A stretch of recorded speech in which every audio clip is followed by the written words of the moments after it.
ચાલો આજે એક એવી વાત કરીએ, એવી વાર્તા અને એની પાછળનું વિજ્ઞાન સમજીએ જે આપણને શીખવે છે કે કેવી રીતે મહેનત અને સાચી વિચારસરણીથી આખું જીવન બદલાઈ શકે છે. આ કહાણી છે નીરજની, એક એવા છોકરાની જેણે પોતાનું નસીબ જાતે લખ્યું. પણ શું આવું ખરેખર બને? શું ખાલી મહેનત કરવાથી ભાગ્ય પલટાઈ શકે? આ સવાલનો જવાબ શોધવા માટે આપણે નીરજના જીવનની સફરમાં જોડાઈશું. એક સફર જે એક સામાન્ય ગામડાના છોકરાથી શરૂ થઈને એક પ્રેરણાદાયક વ્યક્તિ સુધી પહોંચે છે. તો આપણી વાર્તાનો પહેલો અધ્યાય શરૂ થાય છે નીરજના બાળપણથી. એવો સમય જ્યારે ભવિષ્યની કોઈ જ ચિંતા નહોતી અને આખો દિવસ બસ રમવામાં જ જતો હતો. તો આ છે નીરજ, એક સુંદર મજાના ગામડામાં રહે છે. હવે છોકરો તો બુદ્ધિશાળી હતો, પણ ભણવામાં એને જરાય રસ નહોતો.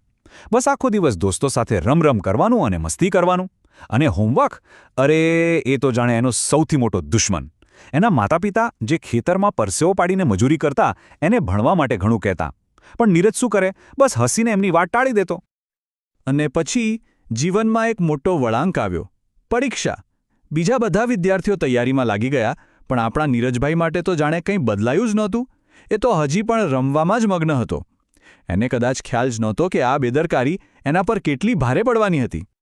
હવે આપણે વાર્તાના એવા ભાગમાં જઈએ છીએ જ્યાં નીરજને જિંદગીનો સૌથી મોટો પાઠ મળવાનો હતો. એક એવી ક્ષણ જેણે એનું જીવન કાયમ માટે બદલી નાખ્યું. પરિણામનો દિવસ આવ્યો અને થયું પણ એ જ જેનો ડર હતો. નીરજ નાપાસ થયો. એના બધા જ દોસ્તો પાસ થઈ ગયા હતા અને એ એકલો જ રહી ગયો. શરમ અને દુઃખથી એની આંખો ભરાઈ આવી. આ એની જિંદગીની પહેલી મોટી હાર હતી અને એણે એને અંદરથી હલાવી દીધો. એવા સમયે એના માતા પિતાએ એને ધમકાવવાને બદલે પ્રેમથી સમજાવ્યો અને એમના શબ્દો નીરજ માટે સંજીવની જેવા સાબિત થયા. દીકરા, હાર કોઈ અંત નથી. મહેનત કરીશ તો સફળતા જરૂર મળશે. બસ આ શબ્દોએ નીરજના મનમાં એક નવી આશા, એક નવી આગ જગાવી દીધી. અને જો આ વાત કંઈ ખાલી વાર્તા પૂરતી નથી. ઘણા બધા રિસર્ચ પણ એ જ કહે છે કે મા બાપનું પ્રોત્સાહન વિદ્યાર્થીઓની સફળતામાં બહુ મોટો ભાગ ભજવે છે. એટલે નીરજને જે હિંમત મળી એ વૈજ્ઞાનિક રીતે પણ સફળતા માટે એકદમ જરૂરી પરિબળ છે.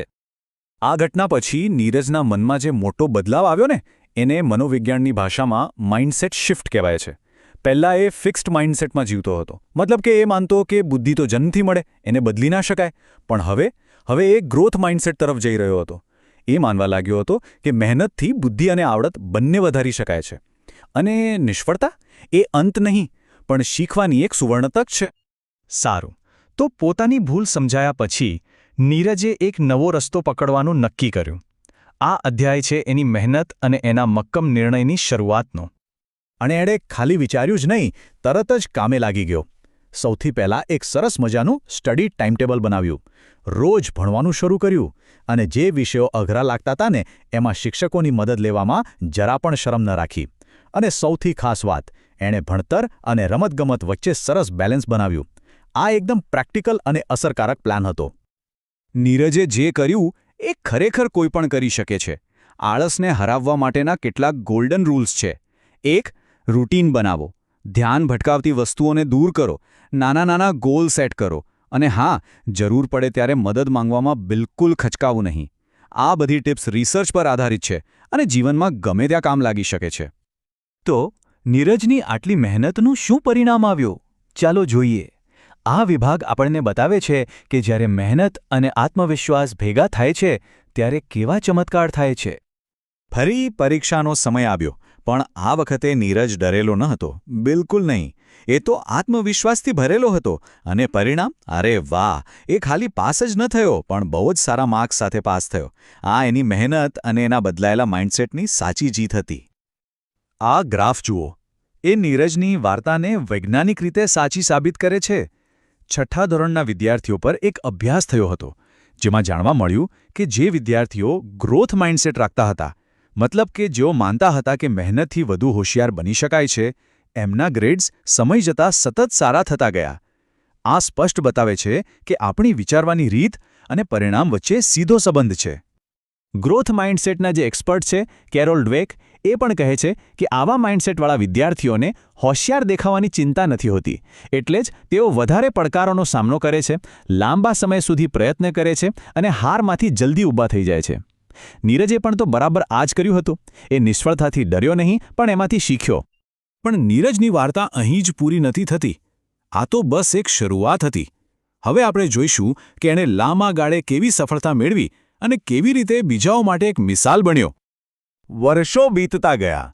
નીરજ ઉચ્ચ અભ્યાસ માટે શહેરમાં ગયો, એક સારી નોકરી મેળવી, પોતાના પરિવારને આર્થિક રીતે સપોર્ટ કર્યો અને સૌથી અગત્યનું, એ પોતાના મૂળને ક્યારેય ન ભૂલ્યો. એણે પોતાના ગામની શાળાના વિકાસ માટે દાન પણ આપ્યો અને આજે એ ગામના બાળકોને ભણવા અને મોટા સપના જોવા માટે પ્રેરણા આપે છે. અને આ છે નીરજનો સંદેશ, જે એના આખા જીવનનો સાર છે. એકદમ સરળ પણ ખૂબ જ શક્તિશાળી વાક્ય: મહેનત જીવન બદલી શકે છે. એ આ વાત ખાલી કહેતો નથી, એનું જીવન પોતે જ આ વાતનો સૌથી મોટો પુરાવો છે. તો નીરજની વાર્તામાંથી આપણે સફળતાની સાચી ચાવીઓ શીખી શકીએ છીએ. શિક્ષણ પાયો છે, મહેનત એ ચાવી છે, આત્મવિશ્વાસ એ શક્તિ છે અને દરેક નવો દિવસ એક નવી તક છે. આ મુદ્દાઓ ફક્ત વિદ્યાર્થીઓ માટે જ નહીં, પણ જીવનમાં દરેક વ્યક્તિને કામ લાગે એવા છે. અને છેલ્લે આ સવાલ આપણા બધા માટે છે. નીરજે પોતાની હારને જીતમાં ફેરવી દીધી. આપણે પણ આપણા સપના પૂરા કરી શકીએ છીએ. તો એ સપનાને સાકાર કરવા માટે આપણું પહેલું પગલું કયું હશે? આ વિચાર સાથે જ આજની વાત અહીં પૂરી કરીએ છીએ. વિચારતા રહેજો.